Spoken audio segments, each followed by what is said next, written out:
हाँ जी, good morning दोस्तों।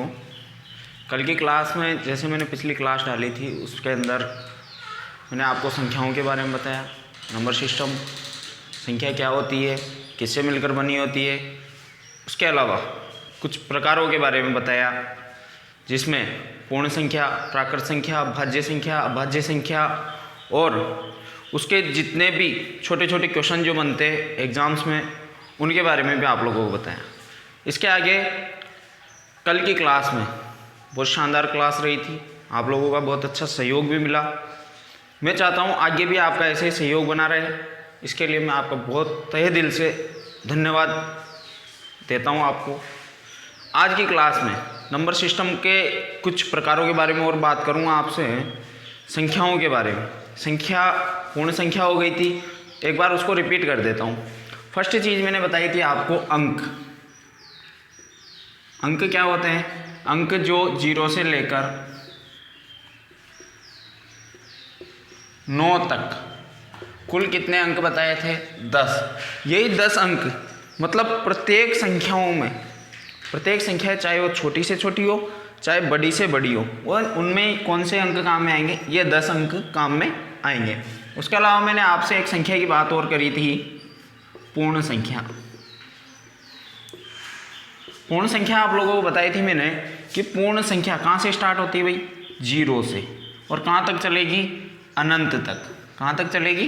अनंत तक। मतलब पूर्ण संख्या क्या है? 0 से लेकर अनंत तक। इसके अलावा एक संख्या की बात और करी थी मैंने, प्राकृत संख्या। प्राकृत संख्या वही चीज़, नेचुरल, यानी जिन अंकों से संख्याओं को क्या किया जाता है? गिना जाता है, यानी वस्तुओं को गिना जाता है। 1 से लेकर कहाँ तक चलेगी? वो अनंत तक। इसके अलावा एक संख्या और बताई थी मैंने, भाज्य संख्या। भाज्य संख्या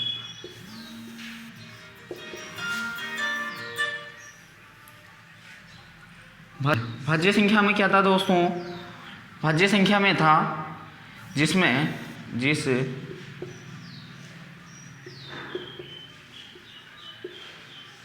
संख्या में एक था स्वयं उसी संख्या स्वयं तथा एक तथा स्वयं उसी संख्या तथा किसी अन्य संख्या का भी, किसी अन्य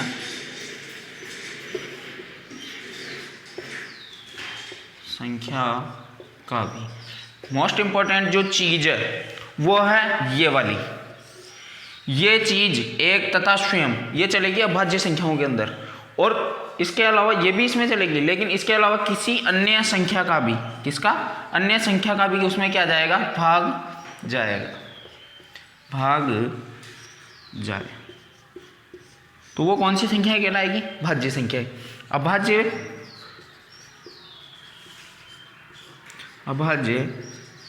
संख्या।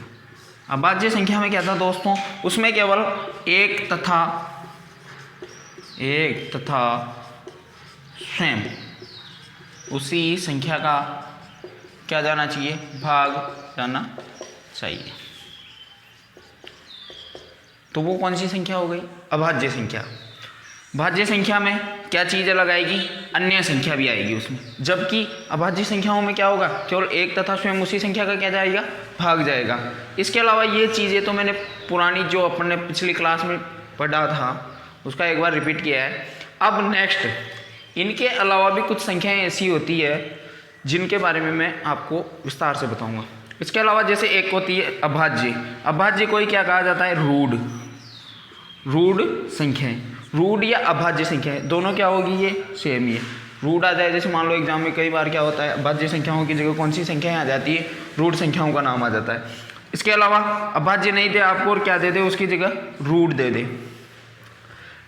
अब आती है बात, एक और संख्या चलती है सह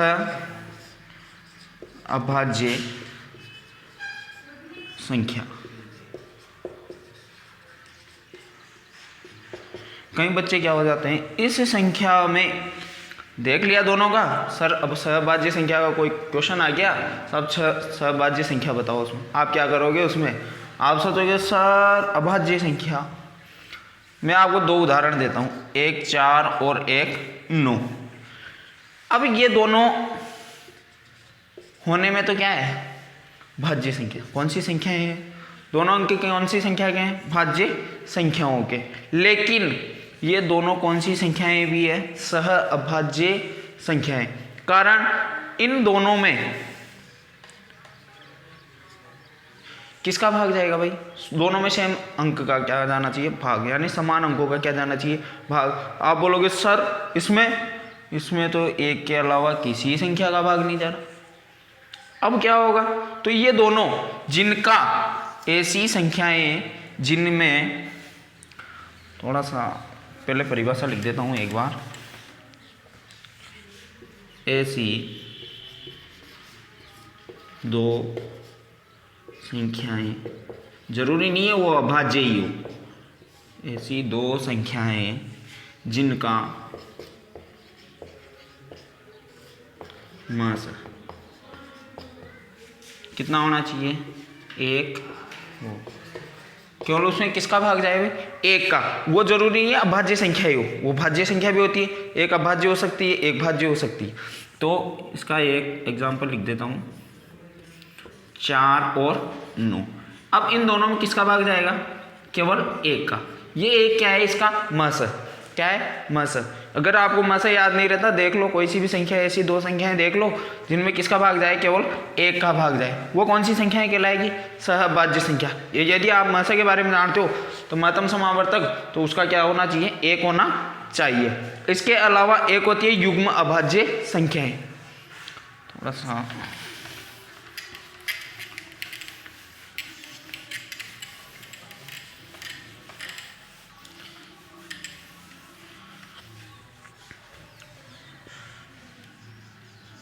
युग्म अभाज्य संख्या, यानी अभाज्य संख्याओं को लेकर कितनी परिभाषाएं बनती है, 3 परिभाषा। एक जो होती है अभाज्य संख्या, एक होती है सहअभाज्य और एक होती है युग्म अभाज्य। युग्म अभाज्य संख्याओं में क्या होता है, कोई सी भी दो संख्या, कोई भी दो अभाज्य संख्या जिनका अंतर क्या होना चाहिए, 2। कितना, 2 होना चाहिए। वो कौन सी संख्या कहलाएगी, युग्म अभाज्य संख्या। अब उसमें तो कौन सी संख्याएं होनी चाहिए थी, इसमें कोई जरूरी नहीं है। युग्म सहभाज्य संख्याओं में क्या होता है, इसमें कोई जरूरी नहीं है कि वो संख्या कौन सी हो, अभाज्य, यानी भाज्य भी हो सकती है वो संख्या। जबकि इसमें क्या होना चाहिए, केवल 2 अभाज्य संख्याएं। कौन सी संख्याएं, 2 अभाज्य संख्याएं जिनका अंतर कितना, 2। यानी जैसे मैं एक उदाहरण के लिए लिख दूं, जैसे सबसे छोटी अभाज्य संख्या होती है 2। कौन सी संख्या, 2। अब मैं जैसे 3 और 5, दोनों कौन सी संख्या है भाई, अभाज्य संख्या। अब अभाज्य संख्या है, अब इन दोनों का जब अपन अंतर निकालते हैं, अपन लोग क्या करते हैं, अंतर निकालते हैं, तो इसका अंतर कितना आएगा, 2।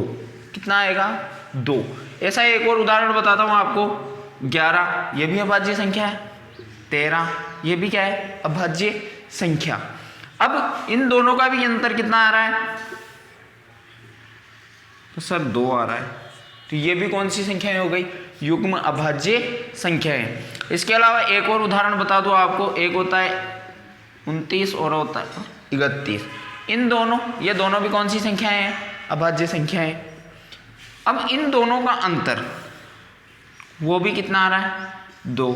यानी ऐसी 2 अभाज्य संख्याएं जिनका अंतर कितना हो, 2 होना चाहिए, वो कौन सी संख्याएं कहलाएगी, युग्म अभाज्य संख्याएं। इसके बाद में मैं बात करूं आपसे, एक होती है पैलिड्रोम संख्या। पैलिड्रोम, शायद आप लोगों ने नाम पहली बार सुना हो या किसी ने सुन रखा हो। पैलिड्रोम संख्या। ऐसी संख्या, परिभाषा लिख देता हूँ एक बार, ऐसी संख्या जिसे दोनों तरफ से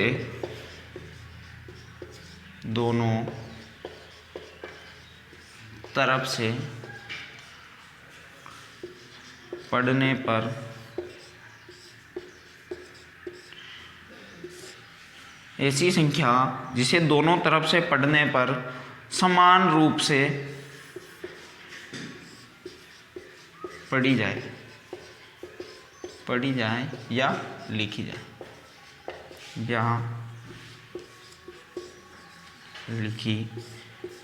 जाए, वो कौन सी संख्या कहलाएगी? पैलिड्रोम संख्या। कौन सी संख्या? पैलिड्रोम संख्या। एक एग्जाम्पल इसका लिख देता हूँ, 23,732।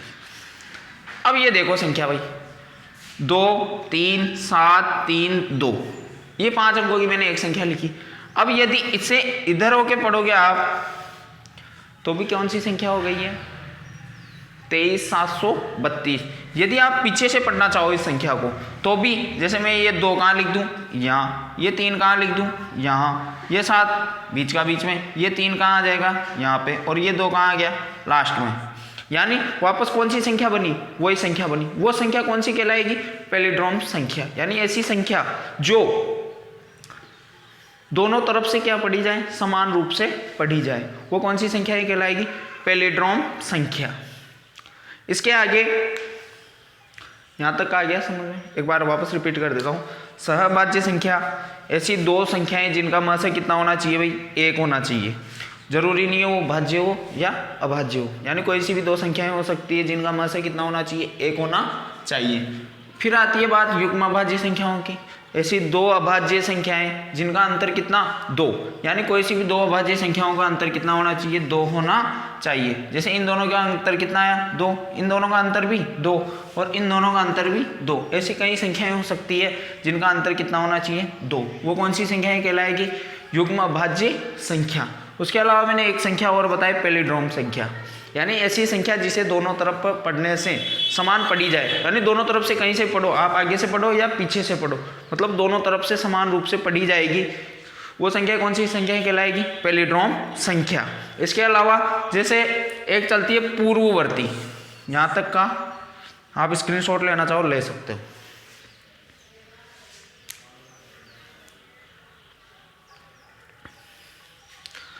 इसके आगे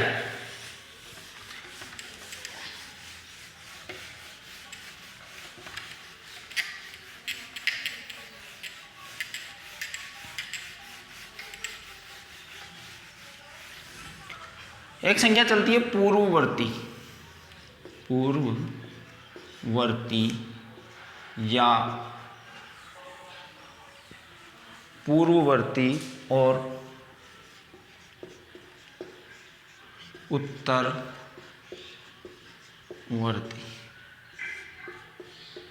पूर्ववर्ती और उत्तरवर्ती। अब ये संख्याएं क्या होती है? मैं कह दूँ साहब, एक उदाहरण के तौर पे आपसे पूछ लूँ साहब, 347 की पूर्ववर्ती संख्या क्या होगी? 347 की पूर्ववर्ती संख्या क्या होगी? एक क्वेश्चन ये लिख देता हूँ, एक क्वेश्चन दूसरा, यानी इसी क्वेश्चन का मैं लिख दूँ 347 की उत्तरवर्ती संख्या क्या होगी? अब इनमें क्या करना पड़ेगा अपने को? 347 की पूर्ववर्ती, यानी नाम से स्पष्ट हो रहा है पूर्व, यानी जो पहले आएगी। 347 की पूर्ववर्ती कौन सी आएगी? तो वो आएगी 346। कौन सी आएगी? 346। फिर आपसे क्वेश्चन पूछ ला 346 की पूर्ववर्ती संख्या कौन सी होगी? वो कौन सी हो जाएगी? 345। यानी इसकी पूर्ववर्ती संख्या क्या होगी? यानी पूर्व में जो संख्या आती है, पूर्व में, किसमें? पूर्व में जो संख्या आएगी वो संख्या कौन सी संख्या कहलाएगी? पूर्ववर्ती संख्याएं। उत्तरवर्ती का मैं एक बार बता देता हूँ आपको। उत्तरवर्ती अब 347, बिल्कुल इसका विपरीत किसका? पूर्ववर्ती संख्याओं का। 300 कितना आ गया? 48, यानी 347 की उत्तरवर्ती यानी बाद वाली संख्या है वो कौन सी हो गई? 348। पूर्ववर्ती में आ गया, पूर्व में जो संख्या आएगी उससे जस्ट पहले वाली। 347 में उसकी उत्तरवर्ती उसके जस्ट अपोजिट यानी उसके जस्ट बाद वाली संख्या कौन सी आ जाएगी? 348। फिर मैं यही क्वेश्चन वापस रिपीट कर दूं तो 348 की उत्तरवर्ती संख्या क्या होगी? तो 348 की होगी 349। कितनी होगी? 349। अब ये हो गई पूर्ववर्ती और उत्तरवर्ती। दोनों परिभाषाओं को एक बार दोबारा देखो। पूर्ववर्ती संख्या क्या होगी? जो कहाँ पे आएगी? पूर्व में, जस्ट पहले वाली। और उत्तरवर्ती में, उत्तरवर्ती में आएगी बाद वाली। पूर्ववर्ती में तो पूर्व में पहले जो संख्या आएगी वो वाली, और उत्तरवर्ती में जो बाद में संख्या आएगी। इसके अलावा एक चीज और भूल गया था मैं कल, पूर्ण संख्या और जब प्राकृत संख्या पढ़ा रहा था तब एक संख्या और चली थी अपने, जो शायद 6, 7, 8, 9, 10 की बुक्स में अधिकतर काम में आता है, पूर्णांक। एक टॉपिक चलता है पूर्णांक, शायद 6, 7, 8 में तो फर्स्ट नंबर पे यही चैप्टर होगा मेरे हिसाब से, पूर्णांक होगा। अब ये पूर्णांक, इसको इंग्लिश में बोलते हैं इंटेजर। क्या बोलते हैं? इंटेजर। पूर्णांक किसे कहेंगे? जो संख्याएं धनात्मक यानी प्लस और ऋणात्मक यानी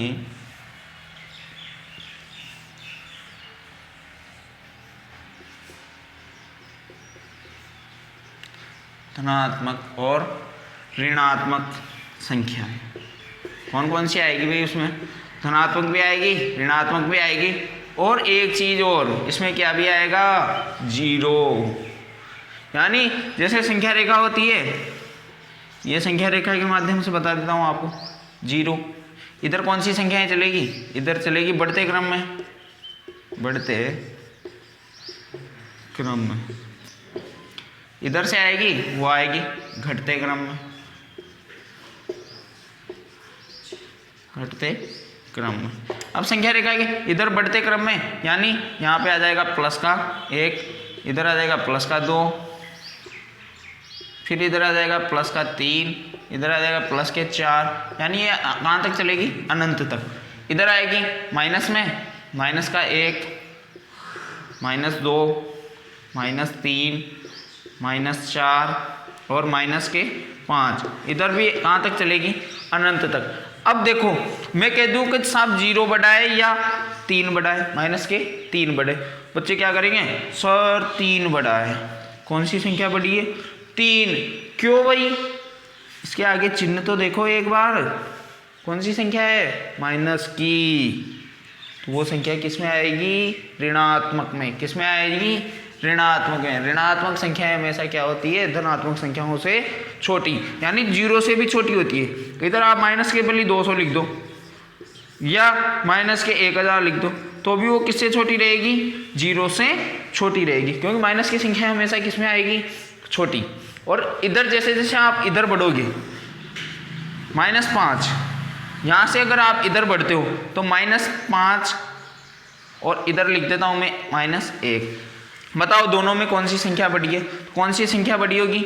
माइनस के 1। यानी जितनी माइनस की संख्या छोटी होगी, जितनी माइनस की संख्या क्या होगी? छोटी होगी, वो उतनी ही क्या होगी? बड़ी होगी। और जितनी माइनस की संख्या बड़ी होगी वो उतनी ही क्या होगी? छोटी। यानी इधर जितनी भी संख्याएं आएगी, यानी 0 से लेकर इधर की जो संख्या है माइनस की, वो संख्या हमेशा क्या होगी? छोटी। और जैसे जैसे आप इधर बढ़ोगे वो संख्याएं कौन सी होती जाएगी? बड़ी होती जाएगी, बड़ी होती जाएगी। अधिकतर कई बार एग्जाम में क्वेश्चन पूछ लेता है कि इधर दो संख्याएं हैं, जैसे मैं मान लो 2 संख्याएं कौन सी लिख देता हूँ, माइनस के 3, 4, 7, और इधर दे देगा आपको प्लस के 3, 4, 7। अब इसमें चिन्ह लगाना है साहब, एक छोटा का, बड़ा का और बराबर का, यानी कोई सी भी इनमें से चिन्ह लगाओ। अब चिन्ह लगाने के लिए क्या करोगे आप, दोनों संख्याओं को देखो, दोनों संख्याएं है तो सेम, क्या है, समान है, लेकिन किसका फर्क है अपने पास में, चिन्ह का। चिन्ह कौन सा है, माइनस का, और इधर किसका है, प्लस का। अब संख्या का डाउट कहाँ होगा, संख्या कौन सी बड़ी है, देखो पहले तो संख्या दोनों अंक समान है, अंक समान होने के बाद में फिर चिन्ह देखो आप, चिन्ह देखने के बाद में देखो माइनस है और प्लस है। अब माइनस की संख्याएं किधर आएगी भाई, इधर आएगी, और प्लस की संख्याएं इधर आएगी, तो इधर कौन सी संख्याएं आ जाएगी, छोटी संख्याएं, तो ये कौन सी संख्या हो गई, छोटी संख्या, और इधर वाली जो प्लस की संख्याएं रहेगी, इधर वाली जो संख्याएं आएगी संख्या रेखा पर, वो संख्याएं कौन सी हो जाएगी, बड़ी संख्याएं हो जाएगी। क्लियर। हाँ, तो अपनी संख्याएं हो गई। पूर्णांक आ गया समझ में, पूर्णांक कौन कौन से, ऋणात्मक, धनात्मक, और उसमें क्या भी शामिल होगा, जीरो। इधर संख्याएं छोटी और इधर बड़ी आ जाएगी, संख्या रेखा पर देख लो, इधर माइनस की संख्याएं जितनी बड़ी होगी वो उतनी क्या होगी, छोटी, और इधर जितनी भी संख्याएं प्लस में होगी, यानी इधर जितनी भी संख्याएं प्लस की तो खैर होती है बड़ी, जैसे मान लो 10 बड़ी होती है किससे, 9 से, वैसे ही इसका बिल्कुल विपरीत, क्या, माइनस की संख्याओं में क्या होगा, ऋणात्मक संख्याओं में क्या होगा, जितनी माइनस की संख्या बड़ी होगी वो उतनी ही क्या होगी, छोटी होगी। ये हो गई बात। नेक्स्ट क्लास में मैं आपके लिए वास्तविक, इसके दो पार्ट होते हैं, परिमेय और अपरिमेय। परिमेय संख्याएं कौन सी होती है, अपरिमेय संख्याएं कौन सी होती है, इनके बारे में एक छोटा सा वीडियो लेके आऊँगा नेक्स्ट क्लास में। उसमें आपका ये जितना भी डाउट है वो सब आपका क्लियर हो जाएगा कि सर वास्तविक क्या होती है, परिमेय क्या होती है, अपरिमेय क्या होती है। फिर कंफ्यूज हो जाते हैं, यहाँ दे दिया, ये दे दिया साहब, ये दे दिया, एक तरफ दे देते हैं, ये दे दिया, फिर पूछते हैं ये, अब बताओ इनमें से वास्तविक कौन सी है, परिमेय कौन सी है, अपरिमेय कौन सी है, तो आप क्या होगे, कंफ्यूज हो जाओगे, सर कुछ रोगे, फिर इसको समझ में नहीं आया, सर इनमें तो डाउट है, क्यों, क्योंकि इसका मान भी क्या होता है, एक इसको बोलते हैं पाई, क्या बोला जाता है, पाई। अब ये तो किस में आ जाएगी, अपरिमेय में, लेकिन जो ये 22/7 है वो किस में आएगा, परिमेय में, जबकि अपन मान क्या लिखते हैं इसका, पाई का मान 22/7 यानी 3.14, लगभग कितना लिखते हैं, 3.14, सॉरी गलती हो गई उसमें, 3.14। तो अब उसमें परिमेय और अपरिमेय वो दोनों नेक्स्ट क्लास में आपको बड़े विस्तार से, शानदार तरीके से आपका डाउट क्लियर हो जाएगा। ठीक है, धन्यवाद दोस्तों, उम्मीद करता हूँ आपको ये क्लास बहुत अच्छी लगी होगी। अगर समझ में आई हो अच्छे से लाइक करना, एक बार नहीं, एक बार समझ में नहीं आती, क्योंकि गणित का क्या होता है, गणित में बहुत बच्चे सोचते हैं सर गणित तो समझ में ही नहीं आती। सबसे, मैं स्कूल में जाता हूँ, विद्यालय में जाता हूँ पढ़ाने, यहाँ बच्चे बोलते हैं सर गणित बहुत सारा कठिन विषय है, सर ये तो समझ में नहीं आती, हमें तो हिंदी अच्छी लगती है। अरे तो हिंदी भी कोई ये नहीं है, हिंदी भी बहुत, यदि आप ढंग से पढ़ना चाहो तो हिंदी भी बहुत अच्छा सब्जेक्ट है। और मैथ्स में क्या होता है, नंबर कटने के चांसेस नहीं रहते, क्यों, क्योंकि आपने किसी क्वेश्चन को हल किया, डायरेक्ट आपका आंसर आ गया, 1 नंबर काटने वाला नहीं है कोई भी, एग्जामिनर भी नहीं काट सकता और हम लोग भी नहीं काट सकते। जैसे मान लो मैं विद्यालय में कॉपियाँ चेक करूँगा, अब क्वेश्चन देखूंगा, यदि उसने तरीके से किया होगा तो मैं वहाँ नंबर कैसे काट सकता हूँ। तो वही चीज़ है, इसमें नंबर कटने के बहुत चांसेस बहुत कम रहते हैं। क्यों, कारण क्या होता है, जैसे आपका आंसर आ गया, लास्ट आंसर आ गया, लास्ट आंसर आने के बाद में आप देख लो एक बार कि अपना पैटर्न सही है या गलत है, क्योंकि यदि आपका पैटर्न सही है तो उसमें कोई परेशानी वाली बात ही नहीं है, तो आपके पूरे के पूरे नंबर बढ़ने के चांसेस रहते हैं। यदि बहुत सारे बच्चे बोलते हैं सर हिंदी में तो पूरे में से पूरे ही नहीं आते, 100 में से 100 ही नहीं आते, लेकिन मैथ्स जैसे कठिन विषय में भी क्या आ जाते हैं, कई सारे बच्चों के, लड़कियों के, यानी लगभग सभी बच्चों के क्या आ जाते हैं, 100 में से 100 मार्क्स। वो क्यों आते हैं, इसका कारण यह है कि इसमें नंबर कटने के चांसेस नहीं रहते, डायरेक्ट आंसर आएगा तो एग्जामिनर भी नंबर कहाँ से काटेगा। ठीक है दोस्तों, जय हिंद, जय भारत, धन्यवाद।